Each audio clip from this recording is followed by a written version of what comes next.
Selon une étude récente de l'Institut TNS Média Intelligence, c'est le nom, les enfants sont de plus en plus nombreux à posséder un téléphone portable. On le constate tous les jours. Entre 8 et 10 ans, ils sont déjà près de 7% à avoir un téléphone mobile. Or, l'utilisation abusive du téléphone portable par les plus jeunes, vous le savez, on le dit, peut présenter un certain nombre de risques pour la santé.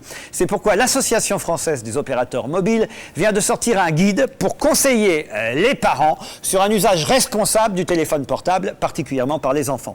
Pour nous parler de ce sujet, un invité sur le plateau, le député Vert de Paris. Il est aussi un des vice-présidents du groupe d'études sur la santé et l'environnement, monsieur Yves Cochet. On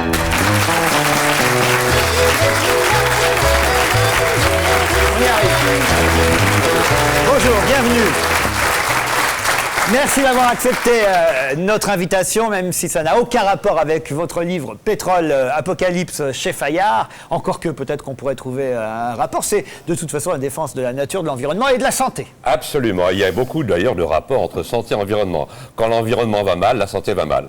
Alors là, on parle de la santé des enfants plus particulièrement, voire peut-être même celle des adultes. Mais l'actualité, c'est celle des enfants. Trop d'enfants ont un téléphone portable. On voit même, je crois que c'est une députée UMP qui dit qu'il faut interdire le portable à l'école. Vous êtes d'accord avec elle? Je suis même pour interdire le portable tout court, disons jusqu'à 14 ans, parce qu'il me semble qu'il peut y avoir des dangers.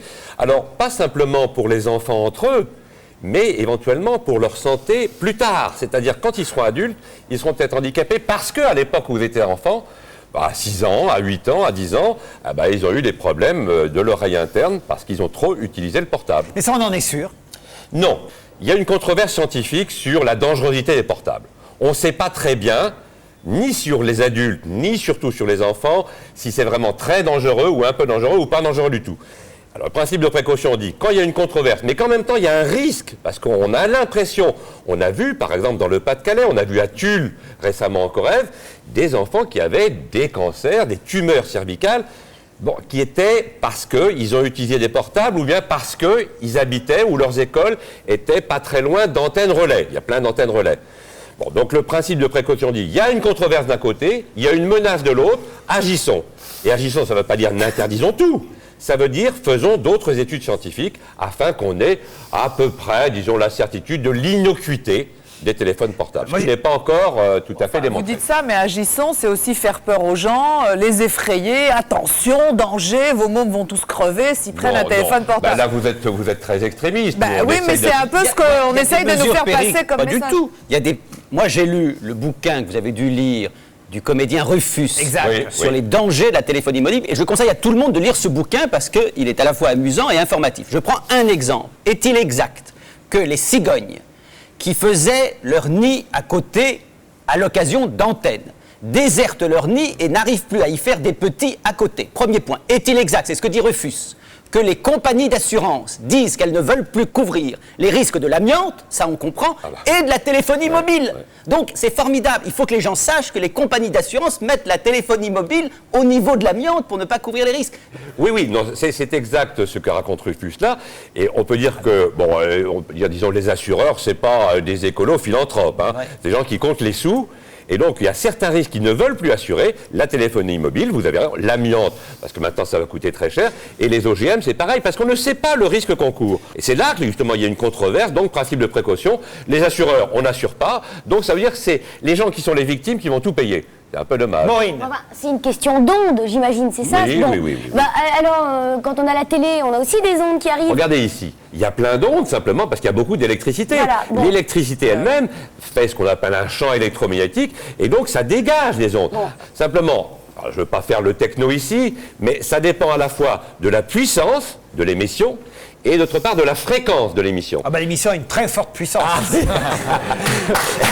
votre fréquence aussi, c'est tous les jours. C'est ça. Moi, il y a une question que je me pose, c'est que là, on est devant un danger probable, potentiel. Et on dit, il faut faire attention. Mais ce qui fait peur, c'est quand on voit comment on réagit devant les dangers connus.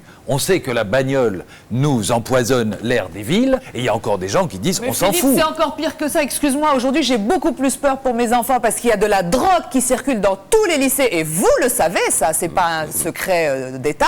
Les enfants, on leur en propose, ils ont la possibilité. Eh ben, je trouve qu'il vaut mieux se mobiliser pour ça 10 fois plus que pour les téléphones portables. On n'en a rien à faire. Non, oui, mais il y a quand même un syndrome qui est le syndrome, disons, de l'amiante, où pendant quand même des décennies, on a dit non, il n'y a pas de danger. La même chose pour le DDT.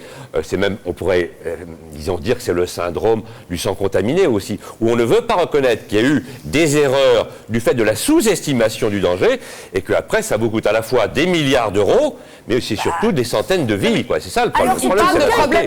Mais juste pour terminer ma phrase, ce que je voulais dire, vous dites, on fait des choses contre la voiture, contre la cigarette. Vous les faites, vous les écolos les faites, et depuis longtemps. Mais comme les écolos sont une minorité et que vous devez vous battre et hurler les choses, ça fait un petit peu peur dans ce qu'on va pouvoir faire sur la téléphonie.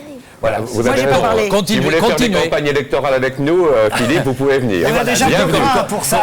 Mais il est bienvenu aussi, bien entendu. Moi, je vais aller dans le sens de ce que dit Yves Cochet. Mais vous avez intérêt à être beau parce que c'est l'un de vous deux qui sera candidat des Verts à la présidentielle. Mais moi, je voulais dire qu'il y a un rapport entre le bouquin d'Yves Cochet, Pétrole Apocalypse, et la question du portable. Dans les deux cas, l'idée, c'est pas de faire peur aux gens, Péri, c'est de les faire réfléchir. Ouais. Prenons la question totalement à l'inverse.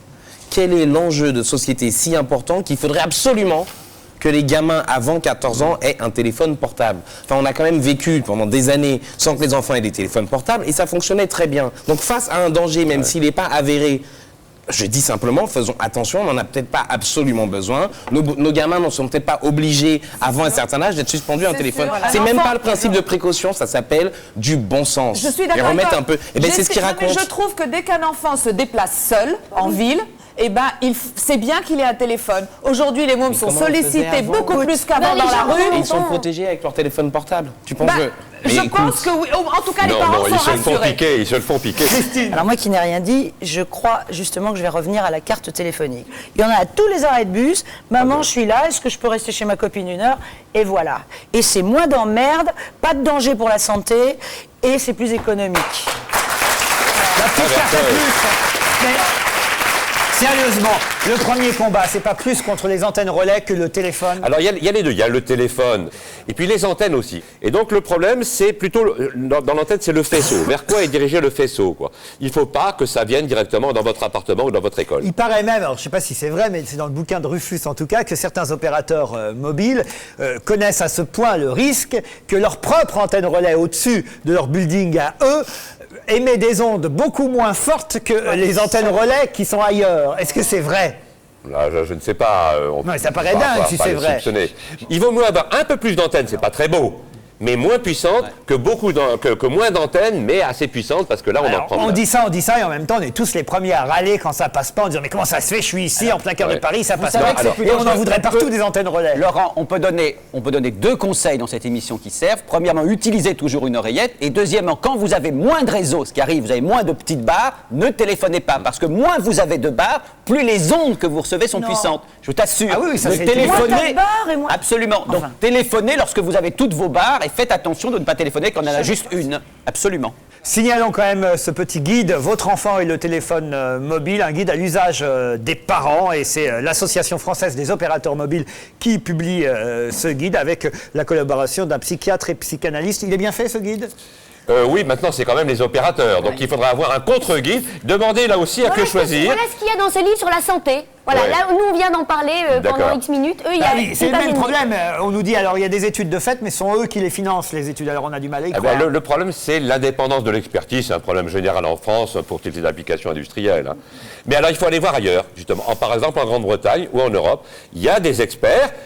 Qui eux-mêmes sont un peu plus indépendants, à mon avis, que qui se passe en France, et qui disent qu'il y a un problème santé-environnement, téléphone portable avec les enfants. Péri Cochin n'aimait pas que des mauvaises ondes, c'est pourquoi je vous propose quand même de la rejoindre, si vous voulez bien vous asseoir quelques minutes à ses côtés. Vous allez voir, il y a des ondes positives qui passent aussi du côté de Péri. Parce qu'on va évidemment. Là, qu'est-ce qui se passe? C'est parce qu'on va accueillir évidemment une lycéenne qui est accro au téléphone. C'est normal de donner la parole à tous les partis. Vous êtes évidemment pour l'interdiction du portable aux moins de 14 ans. Là, on a une lycéenne qui s'appelle Clotilde, qui est accro au téléphone et qui va venir témoigner. Voici Clotilde. De moins de 14 ans.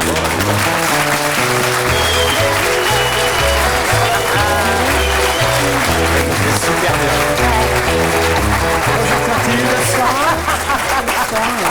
Ah, je la déteste déjà. C'est bon, quoi. Bonjour, Bonsoir, bonjour, donc je me présente parce qu'on est obligé. Je m'appelle Clotilde, on m'appelle Claude, j'ai 16 ans et demi, je suis en terminale au lycée Jean-Luc Lahaye, je suis trop vénère. 16 ans et demi, vous n'avez pas de quoi être vénère. Pourquoi vénère? Pourquoi vénère? Parce que cette histoire de téléphone dangereux, c'est encore une idée pour nous faire taire, c'est tout, c'est modus vivandus. La censure qui s'attoile et tout le monde s'en fout, vive la France, je veux dire, la jeunesse est bâillonnée, tout le monde s'écrase, liberté d'expression, tu parles. Aujourd'hui, il faut se taire, c'est ça, c'est le silence des ados. Non, mais c'est surtout de la santé publique dont on parle. C'est vraiment dangereux le téléphone portable. C'est dangereux, mais on le sait que c'est dangereux, c'est bon, mais c'est trop tard, fallait le dire avant. Je veux dire, c'est comme la cigarette, le nucléaire, le sexe, l'alcool. À une époque, on nous a dit allez-y, servez-vous, régalez-vous, vous allez voir, c'est trop mortel. Et puis un jour, oh, putain, merde, ça craint, arrêtez tous, c'est trop mortel. Il fallait le dire avant, je veux dire, c'est bon, de toute façon, on va tous crever, j'en ai rien à foutre, je suis trop vénère. Oui, mais alors autant mourir le plus tard possible quand même, non? Ah non, moi c'est bon, c'est foutu. Je veux dire, j'ai calculé mon capital longévité, c'est mort. Ah oui. Je veux dire, j'ai tous les facteurs aggravants, génération sida, parents fumeurs, vie en agglomération, effet de serre, malbouffe, exposition aux émissions de gaz carbonique, exposition aux émissions d'Arthur. C'est bon, moi je... Ah non, mais ça, c'est bon, j'ai calculé. Vous avez fait vos calculs? Bien sûr. D'après mes calculs, je meurs en avril, donc c'est bon quoi. Ok, goodbye Clotilde, rest in peace, laisse un message après le bip funèbre, je suis mort de rire. Vous n'êtes donc pas, on l'aura compris, pour l'interdiction des portables chez les moins de 14 ans. Ah mais les moins de 14 ans, c'est les pires, quoi. Ah mais ils sont hyper accros. Je veux dire, moi, mon petit frère, il a 4 ans, tu lui enlèves son portable, il te bouffe un œil, quoi. Ah ouais, non, mais il était déjà accro à l'époque du babyphone, il appelait ma mère, allô maman, apporte mon biberon, sinon je t'éclate. Je veux dire, c'est bon, si on interdit le portable, on va faire comment pour se parler?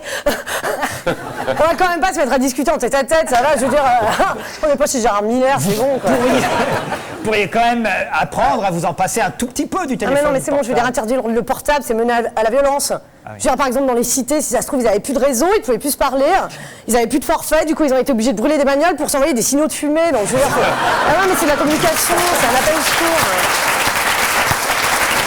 Donc, si je vous suis, et je suis tenté de vous suivre, on ne peut plus faire machine arrière. Mais non, on ne peut plus faire machine arrière. Déjà, il faudrait que les opérateurs ils tiennent leurs promesses.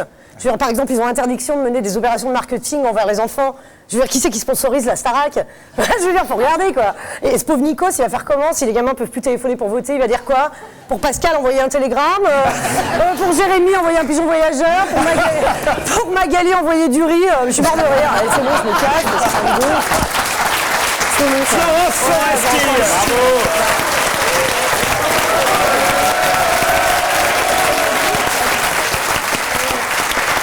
Monsieur Cochet, merci en tout cas d'être venu, vous, nous parler sérieusement des dangers possibles, hein, soyons prudents, des dangers possibles du téléphone portable, particulièrement pour les enfants. Mais je ne peux pas vous laisser partir comme ça sans une dernière question. Pensez que ce serait un bon candidat pour les Verts, Stéphane Pokra?